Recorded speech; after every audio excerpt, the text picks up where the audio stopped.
Every day, hundreds of baseball players, especially pitchers, suffer from shoulder and elbow injuries. But the most fearsome injury in baseball is the torn labrum or torn rotator cuff.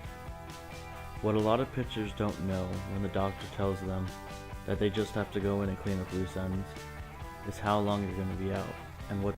Many different athletes can have rotator cuff problems, anywhere from swimmers to baseball players, lacrosse players, football players, basketball players, equestrians, basically any sport that involves the upper extremities, because the function of the shoulder is to put the hand where you need it. In the acute setting, if somebody has an injury, they may have a very sudden onset of pain in their shoulder. Frequently it'll radiate down the lateral aspect of the arm and the outside of the arm. The most common baseball injury is known as Tommy John surgery, which is a tear of the UCL in the elbow.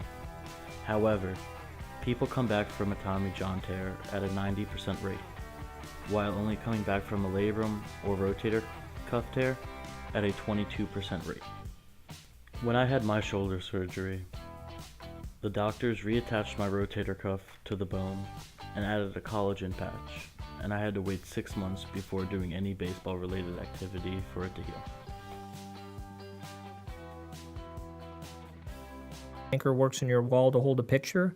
It gets buried down deep inside the bone and has strong suture attached to it. And then we route that suture through the torn edge of the rotator cuff and then sew it back down anatomically where it used to be. This minimally invasive procedure takes a little less than an hour. Patients usually return to normal activities within 3 months, a much faster recovery than traditional surgery, which generally takes between 6 to 12 months.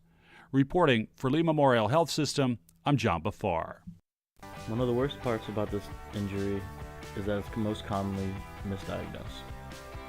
Even after 6 MRIs, seen by over 7 doctors, 6 of the doctors still thought I had an inflamed bicep tendon, and the only one doctor said that I had a torn labrum and a torn rotator cuff, and that wound up being the case.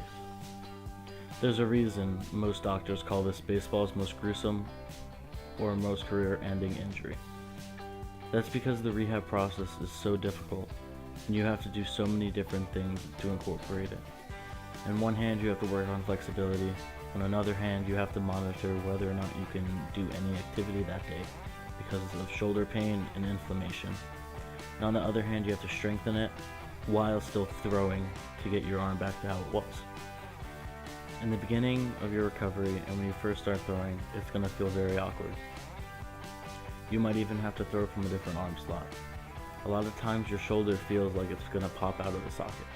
But in all reality, you have to trust your shoulder and trust the doctors to know that it won't.